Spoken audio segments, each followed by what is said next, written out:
오늘 주일 메시지는 진심으로 전심으로 한 영혼을, 똑같아요. 진심 전심, 저한테는 두 개 같은 의미입니다. 한 영혼을 세워보지 않은 사람은 절대로 복음을 안다고 할 수 없습니다.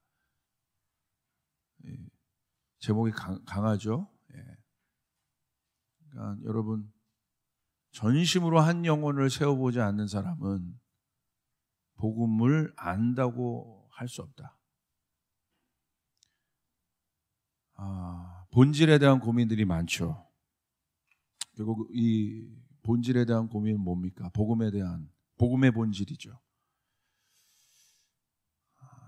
내가 복음을 안다는 게 뭘까? 여러분 한번 생각해 보셨어요? 내가 복음을 안다는 게 뭘까? 그 본질, 복음의 본질, 예수 그리스도, 십자가, 그것을 안다는 게 뭘까?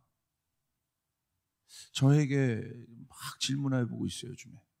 내가 그 복음을 누구보다도 지금 전하고 있는 사람이고, 평생 그 복음을 전하고 있는 사람이고, 십자가의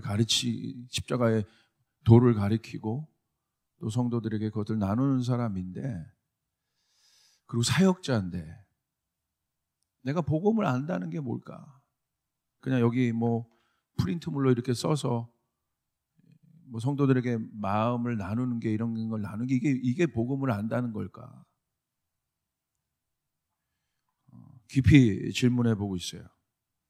결국 뭐냐면요, 영혼에 대한 문제예요. 이 말씀이 66권이 다 뭐에 대한 기록이냐면 영혼에 대한 문제야. 영혼에 대한, 사람에 대한 기록이에요. 각 영혼에 대한. 그러니까 내가 복음을 안다는 건요, 영혼에 대한 깊은 성찰이에요. 깊은 고민이 있어야 돼요. 지금 여러분, 미국에 조지 플로이드라는 흑인이 죽었죠. 그래서 항의 시위가 일어나고 있고, 2022년 5월 25일 날 미국 미네소타주 미네폴리스에서 $20 위조 지폐 사용 신고를 받고 출동한 백인 경찰 데렉 쇼빈이 이 비정황 가운데 있었던 흑인 조지 플로이드를 체포하는 중 8분 46초 동안 무릎으로 목을 눌러 질식사시킨 이 사건이 지금 미국 전역으로 퍼지고 있습니다. 그리고 미국뿐만 아니라 전 세계로 지금 확산되고 있죠. 여러분, 왜 이 사건이 도화선이 되어 군중들이 지금 항의하고 있겠습니까? 저 모니터를 좀만 더 주시면 좋겠어요. 항의하고 있겠습니까? 왜 이 시위가 점점 전역으로 이 코로나 사태와 맞물려 확산되고 있겠습니까? 그 이유는 분명합니다. 뭐냐면요, 힘없는 한 사람이 막강한 공권력 앞에 처참히 무너졌기 때문에 그래요. 한 사람이 무너졌기 때문에. 거대한 권력 앞에, 권력의 힘 앞에 한 사람이 I can't breathe, 난 숨을 쉴 수가 없습니다. 8분 46초 동안. 경찰이 눌렀지만 사실은 그 뒤에 어마어마한 권력이 있는 거죠. 거기에 질식사한 거예요. 그것이 도화선이 된 겁니다. 왜 이게 여러분 영적이냐면요, 저는 영적으로 이 사건을 봐요. 이 일들을 통해서 지금 드러나고 있는 일이 무엇입니까? 레이시즘이죠. 인종차별주의. 이 인종차별주의가 뭡니까? 한 사람을 무시하는 거예요. 한 사람을 경시하는 태도입니다. 이게 사단이 만든 구조예요. 한 사람을 무시하고 한 사람을 경시하는 일, 소중히 여기지 않는 일. 왜 이것이 영적인가? 우리 한번 생각해 봅시다. 여러분, 이 일들이 왜 이 레이시즘, 인종차별주의, 또 거대한 공권력 앞에 한 사람이 그냥 무참히 짓밟혀 죽은 이 사건이 왜 영적인지 우리가 한번 생각해 보길 바라요. 여러분, 하나님이 창조하신 사람은 어떤 존재입니까? 성경은 그것으로부터 출발하죠. 하나님이 누구인지를 말씀하세요. 하나님이 창조주시고 그 하나님의 천지를 창조하시고 우리 인간을 지으십니다. 우리 인간을 지으실 때 어떻게 지으십니까? Image of God. 하나님의 형상으로 우리를 지으셨어요. 여러분, 이 형상을 히브리 원어적 의미로 보냐면 뭐냐면요, 사진 두 개를 이렇게 겹쳐놨다는 거예요. 이렇게 똑같은 사진을. 그러니까 여러분 기름종이에 어떤 것을 대고 그릴 때 이렇게 똑같이 그리잖아요. 똑같이. 그런 정도가 아니라 아예 똑같은 사진 두 장을 겹쳐놨다는 거예요. 이게 이미지예요. 이미지. 그러니까 우리가 그런 존재라는 거예요. 성경은 우리가 한 사람이 얼마나 가치 있는 존재라는 것을 우리에게 알려줘요. 이 정체성에 관한 거죠. 아이덴티티. 우리가 누군가. 모든 사람들에게 있어서 가장 근본적인 질문. 우리가 누군가. 근데 성경은 그것을 명확히 해요. 우리는 하나님의 형상이다. 하나님의 형상이란 건 무엇입니까? 우리가 얼마나 가치 있는 존재인가. 그래서 예수님이 오신 거예요. 가치가 있기 때문에. 그 가치는 이렇게 설명할 수가 없죠. 그 가치를 설명할 수 있는 건 사랑밖에 없죠. 사랑.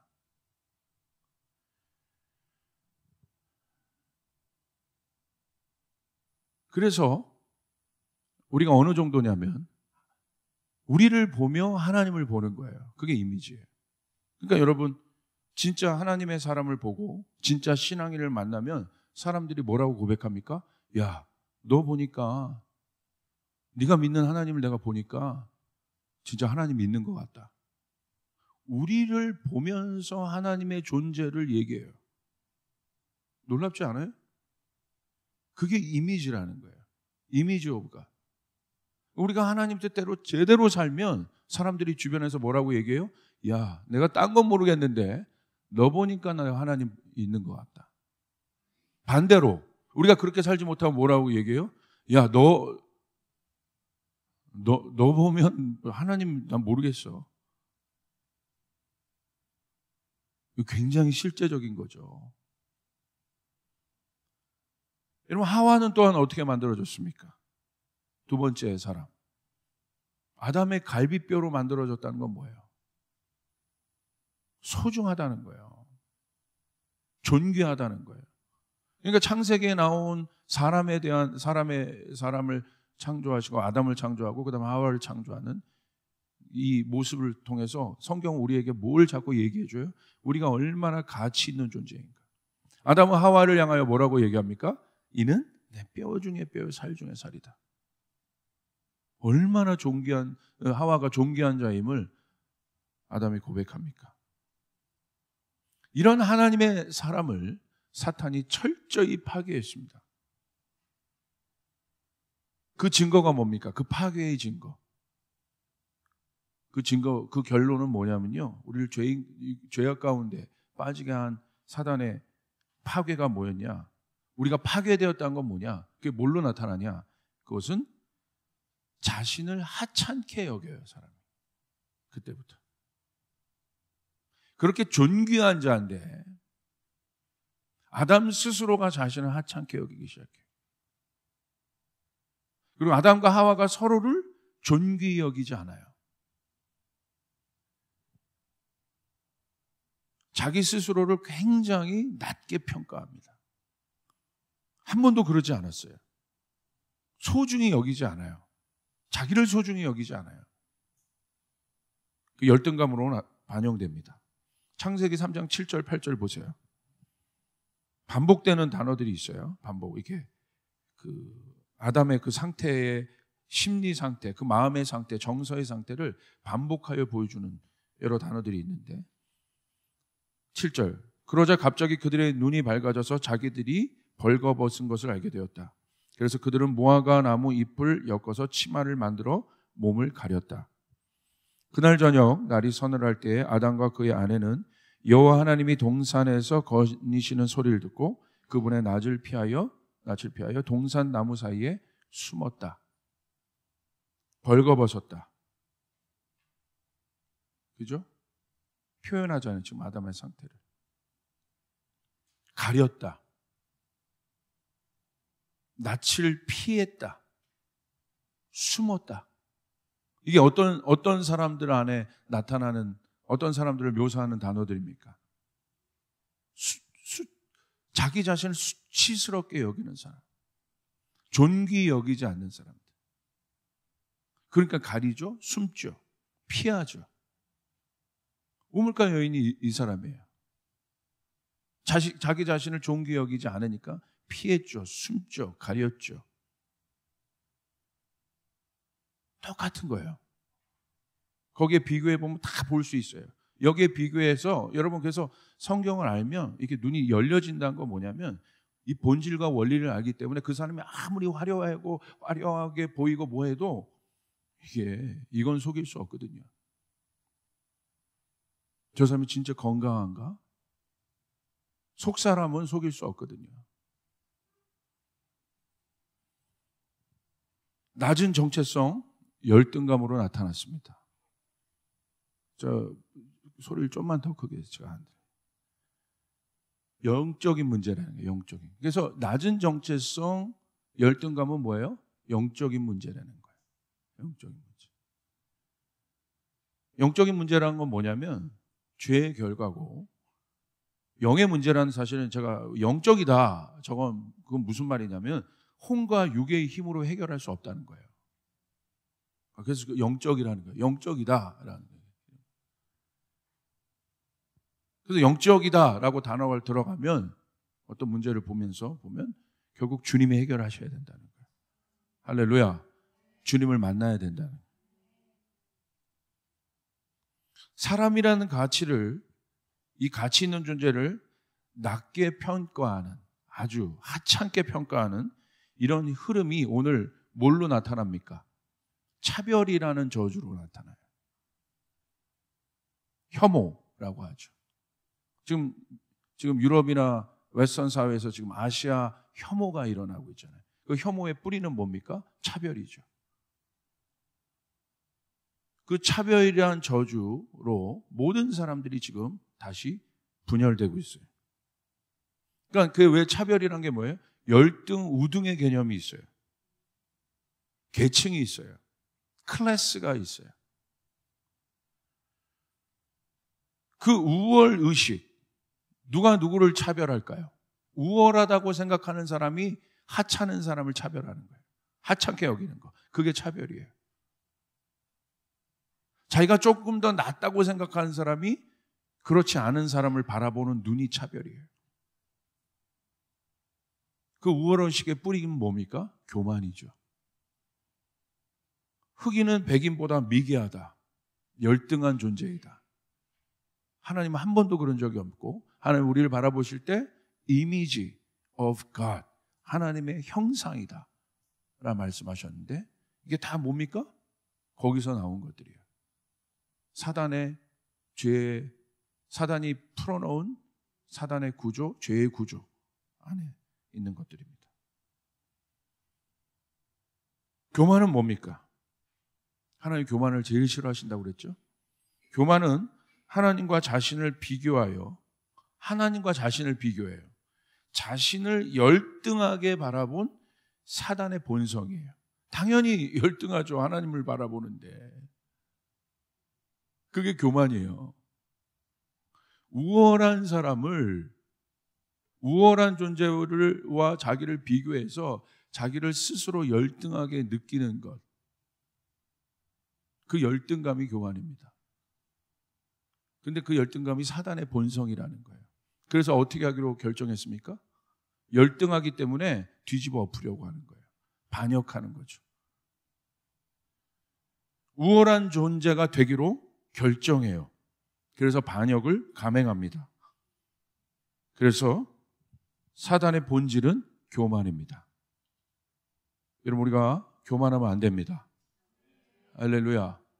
절대 교만하면 안 돼요. 어떠한 것이로든지, 어떠한 모습, 내 말투, 내 행동 하나에 교만이 묻어 있다면 그 사람 지금 빨간불이 들어온 겁니다. 주님 앞에 자기 자신을 낮춰야 합니다. 할렐루야. 여러분, 자기를 낮게 여기는 것이 겸손이 아니에요. 열등감과 겸손을 구별해야 돼요. 성경에서 말하는 겸손은 자기를 함부로 가치 없게 하찮게 여기지 않아요. 아, 내가 낮아져야지, 낮은 곳에 있어야지, 난 그런 사람이야. 아니요. 성경에서 말하는 겸손은 성숙함을 의미해요. 예수님이 겸손하시잖아요. 그분이 하찮은 분이셨습니까? 스스로를 하찮게 여기셨습니까? 예수님 스스로를 하나님의 하나님의 아들이라고 얘기하셨는데,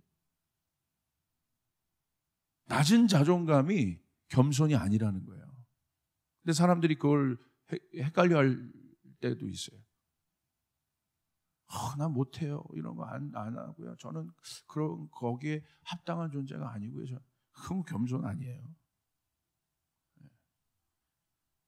성경에서 말하는 겸손은 성숙함이에요. 성숙함은 뭐예요? 충분히 익은 상태를 얘기해요. 쉽게 말하면 열매의 상태. 열매의 유익이 뭡니까? 열매가 되면 남이 먹을 수 있잖아요. 유용하잖아요. 그러니까 열매가 이게 완전 연그러진 상태. 그게 성숙함이에요. 유익이 되는. 그러니까 열매이긴 열매인데 떫어. 그 무슨 유익이 있겠어요, 그게? 먹을 수는 있겠습니까? 조금 이해하기 편한 용어로 보면 철이 들었다라는 거예요. 성숙함, 철이 들었다. 그 철이 들었다는 건 뭐예요? 야, 쟤 철 들었네. 이거 뭐라고 얘기해요? 그때는 어떤 때예요? 이제 남을 좀 생각하네. 저 사람 참 철 들었네. 성숙한 사람이네. 우리가 그런 이미지를 그렇게 얘기할 때 우리가 그런 사람들의 삶의 태도를 보십시오. 참 저 사람 자기만 생각하는 사람이 아니라 남에게 유익을 주는 사람이네. 성숙하네. 그러니까 자기를 넘은 상태를 얘기해요. 자기를 넘은 상태. 그러니까 겸손이란 건 뭐냐면 나에서 이웃으로 넘어간 상태예요. 나에서. 그러니까 어떤 사람이 이 단계에 갈 수 있어요? 자기를 사랑하는 사람이, 자기를 존귀히 여기는 사람이 남도 사랑할 수 있다는 거예요. 자기를 존귀히 여기지 않는 자가 남을 사랑할 수 있겠습니까? 제가 이건 정말 100% 개런티 하는데 절대 열심으로는 사랑할 수 있지만 무너집니다. 자기를 존귀히 여기지 않는 자가 어떻게 남을 사랑할 수 있겠어요? 그냥 원리적으로 논리적으로도 안 맞아요. 척하는 거예요. 예수 만나고 변하는 건 뭐냐면 정체성의 변화잖아요. 다시 태어나는 거.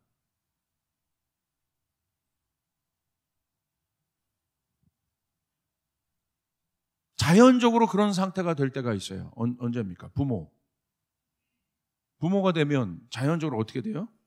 자기에서 자식으로 바뀌어요. 내추럴리 바뀌어요. 그래서 부모님들은 어떤 분들이에요? 성숙한 분들이죠. 성숙한 분들. 저분이 우리의 부모님이다. 부모라는 단어 자체가 갖고 있는 의미는 성숙하다는 거예요. 성숙하다. 자기를 넘어서 자녀들을 책임지는 사람. 그게 부모죠. 그래서 부모가 되면 어떻게 됩니까? 자기 인생을 살지 않아요. 이타적인 인생을 살 수밖에 없어요. 근데 요즘에 보십시오. 가족 문제가 왜 일어나요? 이 부모가 뭔지를 모르고 있기 때문에. 지금 코로나 때문에 가정폭력이 늘어난대잖아요. 왜? 집에서 지내는 시간들이 많으니까 할 일도 없고 나갈 수도 없고.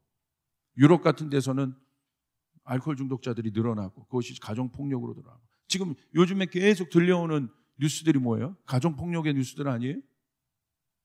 부모가 자녀들을 학대하고. 잘못된 거죠. 내가 부모가 됐다는 것이 뭔지를 모르고 있는 거예요. 부모니까 참아야 되고, 부모니까 용납해야 되고, 부모니까 마음 썩어야 되는 거예요. 부모가 자식이랑 경쟁합니까? 오늘 나랑 맞짱 뜰까? 막 그러니까 부모가 열받아도. 그래서 부모 마음은 뭐 어떻게 돼 있어요? 썩는 거예요. 속이 문드러져 있는 거예요.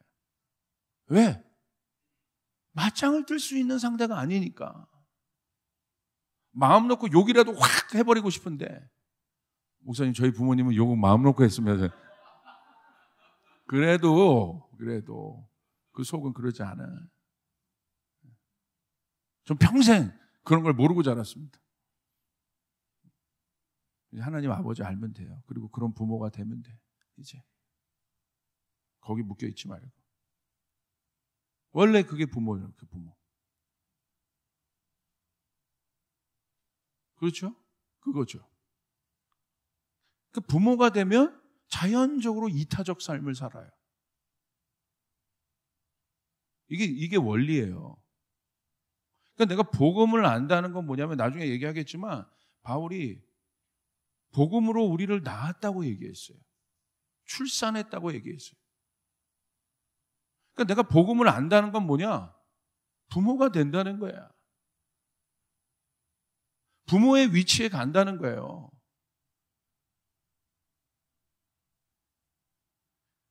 이제 얼마큼 우리의 속이 썩어 문드러지는지에 대해서 얘기할까? 부모가 되는 것이 쉽지 않아요. 내가 육으로는 결혼해서 사랑하는 사람 만나서 자연적으로 그 관계 안에 부모가 되지만 영적으로 내가 부모가 된다는 건 이게 어떤 의미인지를 알아야 돼요. 그래 복음을 알 수 있어요. 복음은 본성 자체가 십자가예요. 본질 자체가. 십자가는 사랑이에요. 십자가 위에서 예수 그리스도께서 우리에게 보여주신 사랑의 본질은 뭐예요? 100% 이타적인 거예요. 할렐루야. 거기에 자기가 있어요? 자기가 철저하게 없죠. 완전히 십자가에서 예수 그리스도가 물과 피를 쏟으시기까지 자기를 죽이셨죠. 그리고 우리를 살리셨어요. 그 마음이 누구의 마음이에요? 하나님 아버지의 마음이에요. 그래서 성숙한 아들 예수 그리스도는 아버지의 마음을 알기 때문에 그렇게 한 거예요. 이 모든 것이 무엇입니까? 한마디로 표현하면 사랑이죠. 그게 본질이죠. 사랑은 말이 아니죠. 부모의 사랑이 말입니까? 여러분 밥 안 먹으면 왜 밥 안 먹었는지 그거 신경 써주고, 여러분 저희 할머니도 또 저희 부모님들도 항상 이제 같이 밥을 먹으면 그냥 내가 먹을 수 있는데 그냥 음식을 여기 있는 거 여기다 갖다 놔. 그러면 그러죠. 짜증. 하지 마. 꼭 그러다가 약간 무안해지셨어요. 그러다 또 밥을 먹어요. 그러다 보면 또 어느새 반찬, 내가 여기서 먹다가 저기 있는 걸 이렇게 먹었는데 그 순간 그걸 포착해서 또 어떻게? 이 앞에 또 갖다 놔. 하지 마. 우리 막 짜증 섞인 투로 그렇게 얘기하지만 자취해 보세요. 누가 그거 갖다 줘? 누가 그걸 신경 써줘? 그게 사랑이란 걸 알잖아요. 그게 사랑이었구나. 온통 나에게가 아니에요. 나에게.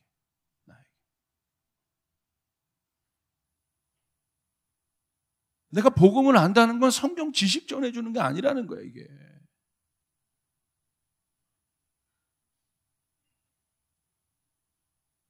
그냥 손대고 주님의 이름으로 치유돼. 이게 복음을 아는 사람이 아니라는 거야.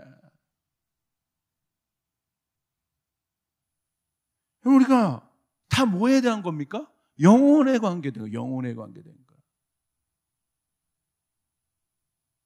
예배도 마찬가지인 거예요. 영혼에 대한 갈망이 내 안에 있느냐. 영혼에 대한 간절함이 내 안에 있느냐. 그것이 아버지의 마음이니까. 오늘 우리가 그렇게 말씀 전하고 그렇게 예배할 때 사람은 변해요. 할렐루야. 그게 복음이에요. 그게 십자가고. 추상적인 게 아니란 말입니다. 복음은 지식이 아니라 영혼에 관한 것이에요. 복음 핵심이 십자가니까. 우리를 향한 사랑. 자신의 전부를 내어주신 사랑. 두 번째, 복음은 한 영혼을 위해 예수님처럼 자신의 전부를 쏟는 일이에요. 그게 복음이에요. 한 영혼을 위해서 나의 전부를 쏟는 것.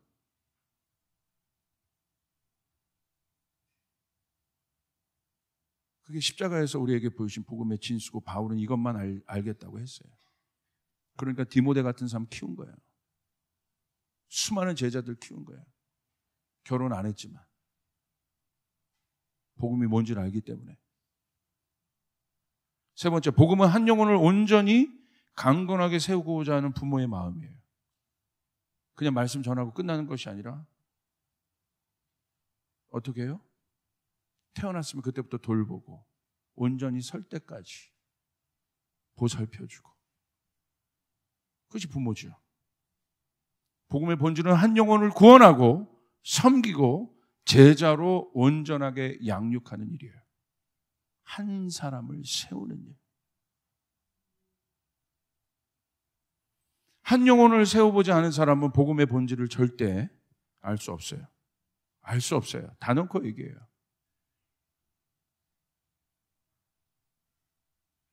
신학 박사 몇 개가 있어도 한 영혼을 세워보지 않은 사람. 내가 아무리 많은 영적인 경험을 해도 사역이 어마무지한 사역을 했어도 한 영혼을 세워보지 않은 사람은 복음을 절대 안다고 할 수 없어요. 여러분 한 영혼을 세워보셨어요? 여러분이 세운 영혼들이 어디 있습니까? 진지하게 질문해요. 고린도전서 4장 14절 15절 여기 이렇게 기록되어 있어요. 내가 너희를 부끄럽게 하려고 이것을 쓰는 것이 아니라 오직 너희를 내 사랑하는 자녀같이 권하려 하는 것이라. 그리스도 안에서 일만 스승은 있으되 아버지는 많지 아니하니 그리스도 예수 안에서 복음으로써 너희를 낳았다. 복음은 뭐예요? 바울이 말한 복음은 뭐예요? 지식이 아닌 거예요. 복음으로 너희를 낳았다. 고백합니다. 엄청난 고백이에요. 낳았다는 건 뭐야? 출산했다는 거야.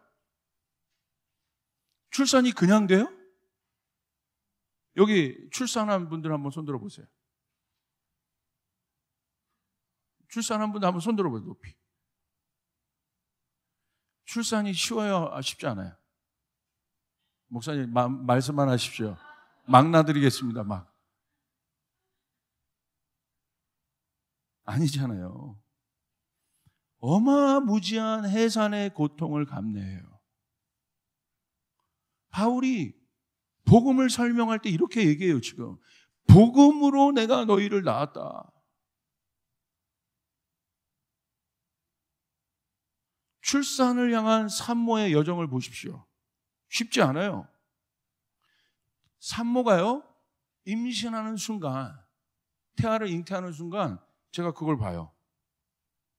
제가 청년들, 제 제자들도 보잖아요.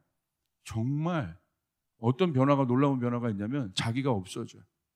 모든 것이 그 태아를 위하여 존재해, 살아요. 보고 싶은 거 다 참더라고. 절대 쟤는 제가 못 참는 애인 줄 알거든요. 제가 청년 때 제자 훈련한 애들 중에. 근데 그걸 참아내. 와, 위대하다.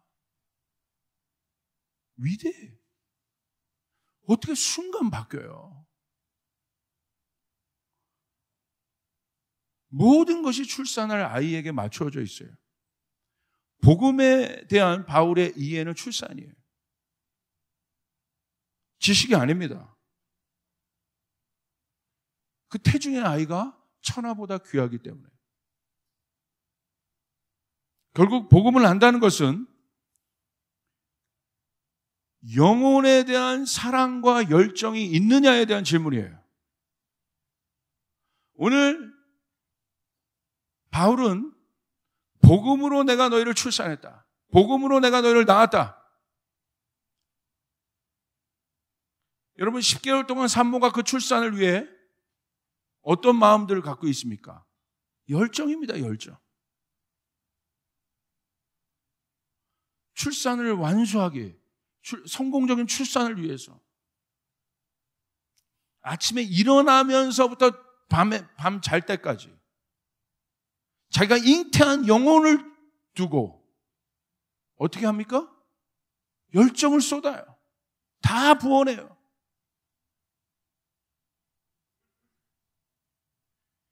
이러한 경험이 없기 때문에 복음을 지식으로 하는 거예요. 그러니까 능력이 없는 겁니다. 할렐루야.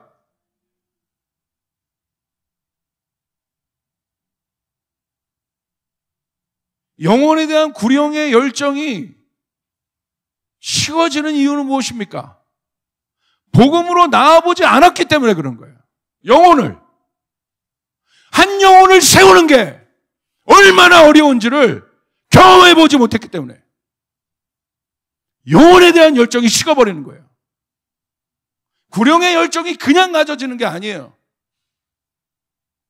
구령의 열정을 갖는 것은 치열한 거예요. 예수님이 우리를 향해서 열정이 있으셨어요. 우리를 구원하기 위한 열정이 있으셨어요. 우리를 세우기 위한 열정이 있으셨어요. 예수님의 삶이 얼마나 치열했습니까? 목사님, 구원의 열정이 식은 것 같은데요? 왜 식은 줄 아세요? 영혼을 향해서 달려가지 않아봤기 때문에. 영혼을 섬겨본 경험이 없기 때문에. 영혼을 세워본 경험이 없기 때문에. 부모가 내 자녀에 대한 열정이 식을 수 있습니까? 식을 수 있어요? 그건 본능적인 거예요. 영적인 것도 본능에 관한 것이에요. 해보면 나와요. 할렐루야. 안 해봐서 안 나오는 거예요. 청년들이 결혼해서 애를 낳고 아이를 키워요. 해봐서 아는 겁니까? 쉽지 않죠. 그런데 하면서 생기는 거예요. 어떻게 가만히 있는데 복음을 할 수 있습니까? 한 영혼을 섬기면서 내 마음이 썩어 문드러져 본 경험이 없는 한 그 사람은 복음을 한다고 할 수 없어요. 말 조심해야 돼요. 함부로 말하면 안 돼요. 오늘 바울이 뭐라고 얘기했습니까? 일만 스승은 많나 그리스도 예수 안에서 아버지는 많지 않다. 다 스승의 위치에 있습니다. 스승은요, 계약적 관계야. 포기해도 돼. 야, 내가 너 이제 가르치는데 힘들다. 딴 선생님한테 가. 스승은 그렇게 얘기할 수 있어요. 그런데 아버지는 그렇게 얘기할 수 없어요. 저는 질문해 봤어요. 나는 스승인가 아버지인가?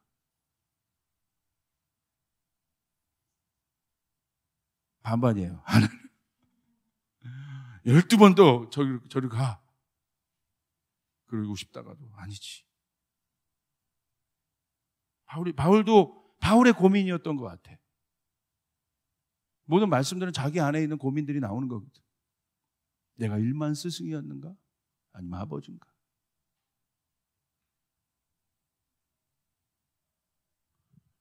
진짜 여러분 영혼에 대한 열정이 있는 상태가 어떤 상태냐면 진짜 사랑은 뭔지 아십니까? 왜 포기할 수 없는 줄 아세요? 애착이 있기 때문에. 애착. 집착과 애착은 다릅니다. 집착은 건강하지 않은 거예요. 그러나 애착은 사랑이에요. 애착은 포기할 수 없는 마음인 거예요. 그러나 그 안에 그 애증 관계들이 애착이에요. 근데 집착은 자기중심적이야. 저도 누구에게 애착이 있을까? 가까운 제자들에게 애착이 있는 거예요. 그래서 열받는 거예요. 애착이 없으면 열이 안 받아요. 무슨 말인지 아시죠? 여러분 연애할 때 왜, 또 여러분 남편, 아내, 또 자녀들에게 왜 열받아요? 애착이 있기 때문에 열받아요. 떠나. 그냥. 그럼 뭐가 열받아? 안 만나면 끝이고 안 보면 끝이지. 나 너 당신 안 봐. 끝나지 그럼. 그 뭐가 힘들어요? 안 보면 끝인데? 내 애착은 뭐예요? 안 볼 수 없는 거야. 쏟아 부은 상태. 그러니까 제가 누구에게 애착이 있겠어요? 제 제자들에게 애착이 있어요. 똑바로 못하면 열받아. 왜? 그 관심이 막 내가 못하는 것보다도 막 집에 와서 밤잠을 못 자. 왜 예배를 저런 식으로 드리지? 왜 하나님 앞에 저렇게 갈망하지 못하지? 밤잠을 못 자요. 내 문제가 아니라. 하나님은 지금 이걸 말씀하고 계신데 이 단계를 좀 뛰어넘어야 되는데 왜 아직도 여기서 이러고 있지? 해보면 되는데. 그만하겠습니다. 진짜. 그런데 관심 없으면 얘기 안 해요. 얼마든지 그렇게 할 수 있죠. 얼마든지. 그래.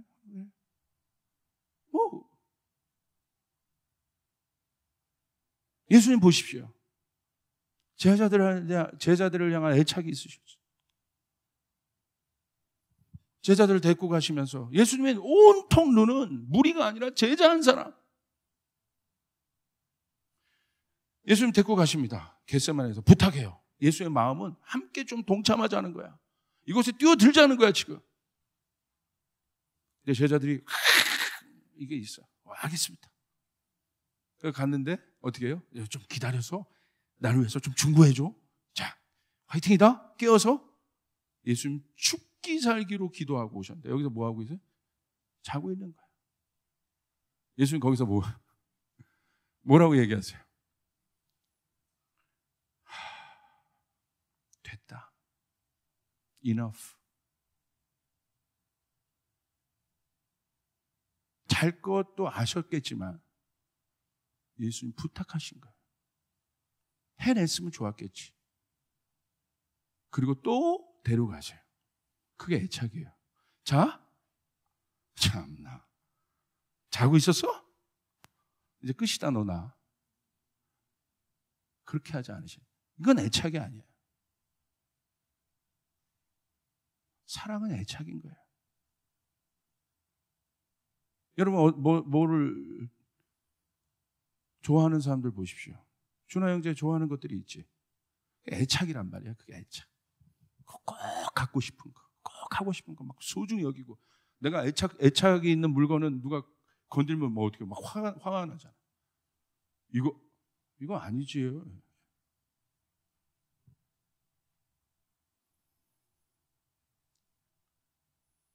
한 영혼을 잉태해보지 못한 사람은 절대 영혼에 대한 복음의 본질을 이해할 수 없습니다. 그래서 자기 신앙, 자기 한계를 넘지 못합니다. 몇십 년이 되어도 이 사람의 모든 주제는 자기에게 집중되어 있어요. 그래서 이 사람의 말을 들어보면 항상 이래요. 내가 상처받고, 내가 무시당하고, 내가 존귀함을 받지 못한 일에 집중되어 있어요. 10년, 30년, 20년, 30년 됐는데도 말 들어보면 내가 상처받았고요. 내가 무시당했고, 제가 나를 무시했고요. 그걸로 다투고 열받아하고 내가 어떤 타이틀을 갖고 있건 없건 관심도 없는 거야. 그것 때문에 이 사람이 나를 무시해? 아니면 반대로 나를 높여요. 나의 영향력을 확장시키고 나를 주목하는 위치에 두기에 노력합니다.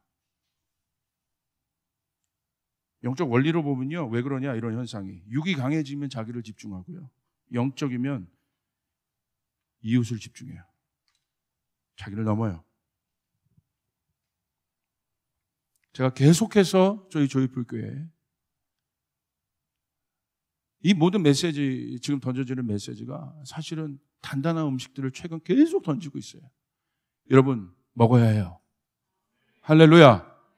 그래야 우리가 버틸 수 있고 살 수 있어요. 엄청난 어려움들이 예고되잖아요. 어떻게 이기겠습니까? 여러분에게 예방주사를 드리는 것 같은 거예요. 제 마음이. 우리가 변화되길 바랍니다. 아멘. 한 인물을 소개하고 오늘 말씀 마치겠습니다. 한 영혼을 섬기고 세운 사람이 있어요. 바나바입니다. 성경에서 바나바를 처음 묘사하는 곳이 사도행전 4장 36절 37절이에요. 첫 번째, 바나바의 단계를 보십시오. 1단계 헌신을 합니다. 우리 같이 한번 읽겠습니다. 시작. 구브로에서 난 레위족 사람이 있으니 이름은 요셉이라. 사도들이 일컬어 바나바라. 번역하면 위로의 아들이라 하니 그가 밭이 있음에 팔아 그 값을 가지고 사도들의 발 앞에 두니라. 바나바는 어떤 사람이었어요? 위로의 사람. 그러니까 벌써 이름부터 이 사람이 어떤 사람인지 보여주죠. 자기가 없어요. 첫 번째, 어떤 단계? 여러분 예수 믿고 어떤 단계에 가게 되느냐? 무리에서 이제 변화되고자 하는 갈망을 갖는 사람들이 일어나요. 그 사람들이 뭐냐면 제자 되고 싶습니다. 우리 조이풀 교회는 1단계를 잘 걸어왔어요. 그래서 뭐 합니까? 이 사람들이 제자 되는 첫 단계가 뭐예요? 자기 부인과 헌신입니다. 희생입니다. 제가 뭐 그냥 온라인 방송으로도 설교 뭐 다 넣고 하지만 우리 교회는 이거 잘합니다. 바나바 어떻게 했어요? 그가 밭이 있음에 팔아 그 값을 가지고 사도들의 발 앞에 둔다. 자기 것을 내어놓고 정말 저희 교인들 이건 대단합니다. 보통 헌신들이 아닙니다. 제가 자랑스러워하는 부분들이에요. 정말 힘써서 자기 것들을 내놔요. 이게 우리 교우들이에요. 자, 여기까지입니다. 두 번째 단계를 선포하는 거예요. 이제 우리 조이풀교회의 두 번째 단계를 선포하는 것입니다. 우리 리더십들부터, 할렐루야, 국장님들부터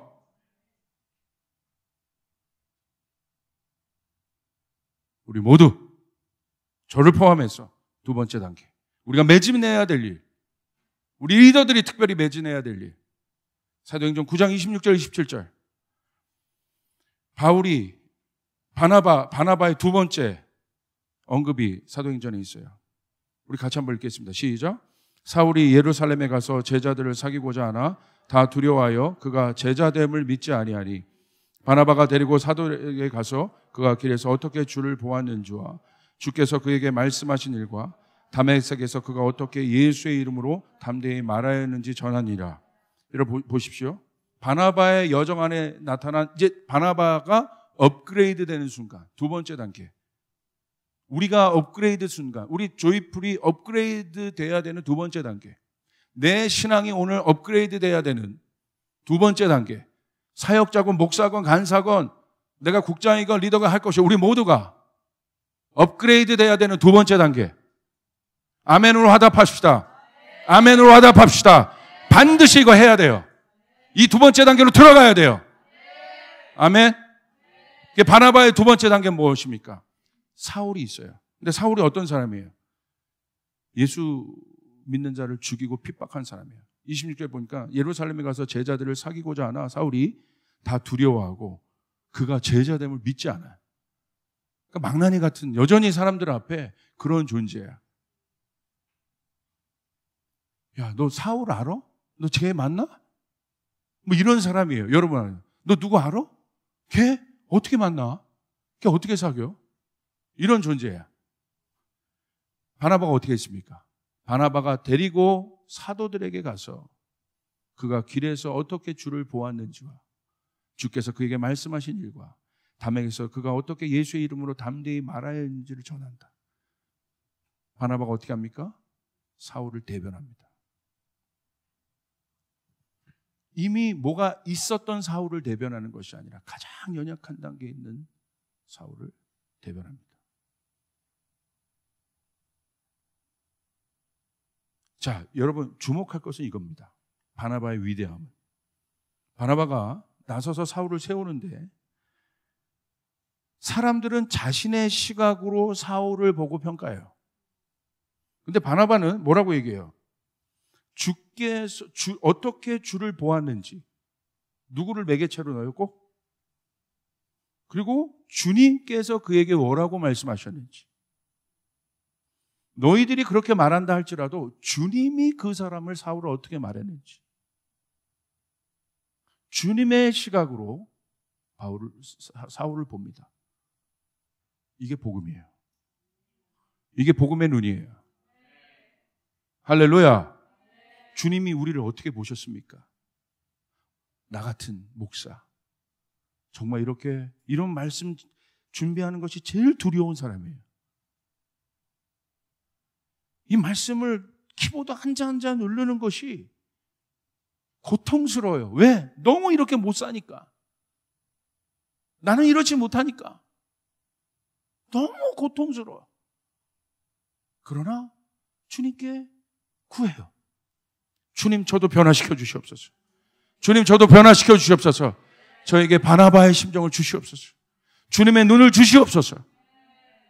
주님이 나를 그렇게 보셨잖아요. 그게 복음이잖아요.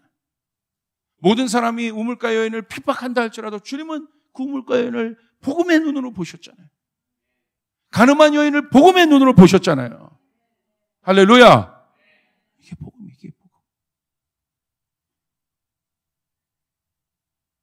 이제 두 번째 단계로 나가야 돼요. 두 번째 단계. 주님께서 제자 한 사람을 세우기 위해 그들의 연약함을 얼마나 많이 품어내셔야 돼요. 오늘 바나바가 사울을 세우기 위해서 얼만큼 사울을 품었는지, 사울이 보통 사람이 아니란 말이에요. 여러분이 오늘 여기까지 쓰기에 누가 여러분을 품었을 거 아닙니까? 아니에요, 목사님. 저는 스스로 섰습니다. 쫓아겠어. 나는 보통 내기가 아니다. 그거를 내가 안다. 여러분, 여기 조 목사는 보통 내기 어마어마한 정말 괴수. 주님 안 만났으면 전 괴물 됐을 거예요. 머리도 좋죠? 얼굴도 잘생겼죠? 축복이 있을진데. 괴물이 됐을 거래요. 괴물이. 이런 나를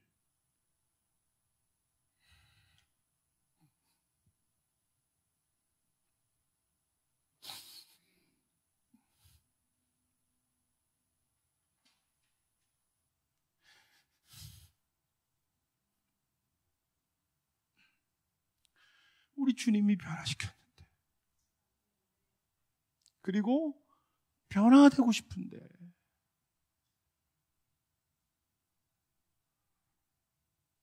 여러분, 우리에게 이 눈이 있어야 돼요. 우리에게 이 눈이 있어야 돼. 근데 이 마음을 우리가 어떻게 이해하겠느냐? 그 사람에게 가야 돼. 이제 그 한 사람을 세우기 위해. 이제 나에게 좀 집중하지 말고 그 한 사람, 어려움에 처한 그 한 사람, 오늘 내 힘과 물과 정성과 모든 것을 쏟아 부어도 아깝지 않은 그 사람에게 내가 가야 되는 것이에요. 할렐루야. 내 자녀를 세우는 것처럼 그 마음을 가지고 한 사람을 위해 충고하고 세우고 마음 먹고 해야 되는 것이에요. 주님이 나를 변화시킨 건 마음 먹고 하신 거예요. 오늘 해야지 말아야지? 그게 아니에요. 내가 오늘 조직을 변화시키기로 내가 작정합니다. 주님이 그 마음으로 나에게 오신 것이에요. 오늘 사도행전에서 바나바를 또 뭐라고 얘기하고 있습니까? 착한 사람이다. 여기서 말하는 착한 사람은요, 어떤 사람이에요? 한 영혼을 위해서 자기 헌신이 있는 사람이에요. 사울을 찾아 다소로 갑니다. 그리고 공동 목회해요. 안디옥에서. 다소까지 한 130km 걸려요. 그 당시에 130km를 가요. 차가 있었습니까? 사울을 얻으려고, 사울을 세우려고.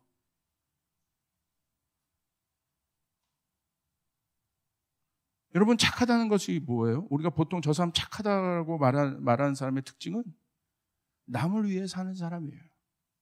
아, 착하네. 착해. 남을 위해 양보와 희생을 하는 사람이에요. 우리에게도 바나바의 착함이 필요합니다. 남을 세우기 위해 가장 중요한 성품이에요. 착하다. 착하다. 결국 바나바는 사울을 세웁니다. 근데 어디까지 세워요? 1인자로 세워요. 제 자신이 2인자가 되고 바나바가 1인자가 됩니다. 그리고 누구도 세워요? 마가도 세워요. 마가는 부잣집 아들이었어요. 그러니까 나름대로 잘 나간 사람이야. 꼭 이런 사람들 만나서 끝까지 바나바가 세워요. 그리고 자기는 어디로 어떻게 됩니까? 역사의 뒤안길로 사라집니다. 이게 복음이에요. 왜 오늘 마가가 마가다워질 수 있었을까? 왜 바나바가 바울이 바울다워질 수 있었을까? 뒤에 복음으로 낳은 바나바가 있었기 때문에. 바울을 통해 어마어마한 여러분 사역이 펼쳐지지 않습니까? 마가를 통해서. 이제 일만 스승은 많지만 복음으로 한 영혼을 낳는 조이풀 교회가 되어야 합니다. 두 번째 단계로 나가야 합니다. 포기하지 말고 철저히 한 영혼을 섬기십시오. 그래야 진짜 복음을 알게 됩니다. 복음의 능력을 경험하게 됩니다. 우리 조이풀 교회가 나아가야 할 방향입니다. 예배팀 나오세요. 내 안에 영혼에 대한 구령의 열정이 중요한데, 복음에 있어서 제일 중요한 건 영혼에 대한 열정인데, 그것을 점검하기 위해서는 내가 영혼을 품고 잉태하고 낳고 양육해 보아야 한 영혼이 얼마나 귀한지를 알게 됩니다. 여러분, 그냥 솔직히 고백할게요. 한 영혼을 세우는 게 쉽지 않습니다. 저도 지금 또 특별히 몇 명 이렇게 멘토링 하고 있는데 쉽지 않아요. 성에 안 차요. 그런데 또 멘토링 할 뿐만 아니라 그 영혼이 쓸 때까지 뒤에서 기도하고, 또 어저께도 또 문자 주고받고 또 그러고, 이게 있어요. 쉽지 않습니다. 12번 더 마음이 무너집니다. 썩어 문드러져요. 자녀가 귀하지만 부모들 마음이 이렇게 문드러져 있거든요. 이렇게. 오늘 바울이 뭐라고 얘기합니까? 일만 스승은 많으나 아버지는 없다. 복음으로 내가 너희를 낳았다. 오늘 저희 불교회는 진실한 교회가 되길 바랍니다. 복음으로 한 영혼을 낳는, 포기하지 않고, 설령 나에게 다르게 할지라도 끝까지, 내가 이 정도 세웠는데 무너진다 할지라도 끝까지 한 영혼을 세울 수 있는 교회가 되길 바랍니다. 이것이 저희 조이풀교회의 두 번째 스텝이에요. 그러면요, 제가 개런티합니다. 내가 살아나요. 내가 살아나요. 예수님 마음도 알게 돼요. 내 예배가 달라져요. 그 변화는 그 사람에게도 있지만 가장 큰 변화의 혜택을 받는 사람은 내 자신입니다. 할렐루야. 여러분, 저는 목사님 직분이 없어가지고 누구 양육하고 이런 거 못하는데, 아니요. 작은 것부터 할 수 있어요. 제가 할 수 있는 작은 거, 실천, 말투 한마디라도 격려의 말을 하고, 인사라도 반갑게 해주고, 손 꼭 붙잡아주고, 인스타그램에 저는 저희 교인들 보면 무조건 좋아요를 눌러요. 갈등, 내가 누르면 왜 제가 다 안 눌러줬는데, 그냥, 그리고 댓글 하나 달아주고, 그런 거예요. 그런 거. 그런 거. 제가 금요 예배 이후에 좀 약간 마음이 노아의 외로움이 있었어.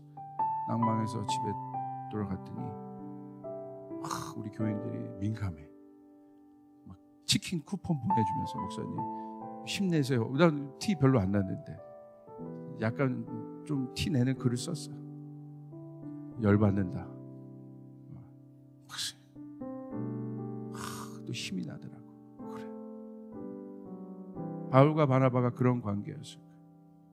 서로 격려해주고 세워주고 함께하고. 여러분 작은 것에서부터 실천하시길 바랍니다. 할렐루야.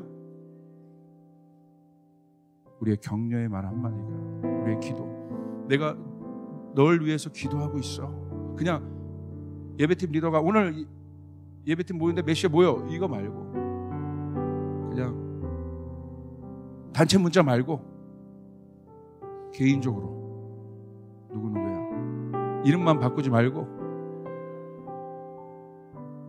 중심을 담아서 널 위해서 기도하고 있어. 제가 다 그렇게 저도 노력할 거예요. 더 한 영혼을 위해서. 물론 스태프들이 돌보고 이런 것도 있지만 더 살피고 더 보고. 이게 복음이란 것을 알았어요. 여러분 우리가 진짜 복음 앞에 서 있기를 바랍니다. 우리 제자들도 그렇게 하길 바랍니다. 이 사람은 이제 아니에요. 나 좀 봐주세요. 나 좀 봐주세요. 아니에요. 이제 제자라면 그렇게 말하면 안 돼. 제자의 단계를 들어서는 사람을 세워야 돼요. 거기까지. 할렐루야. 누가 보든 안 보든 그 한 사람을 품고 똥기저귀 갈아치우고 먹이고 세우고 또 넘어져도 또 세우고 그래서 제자의 길에 갈 때까지 여러분의 도움이 필요합니다. 저희 조이풀교회는 그러길 바랍니다. 할렐루야.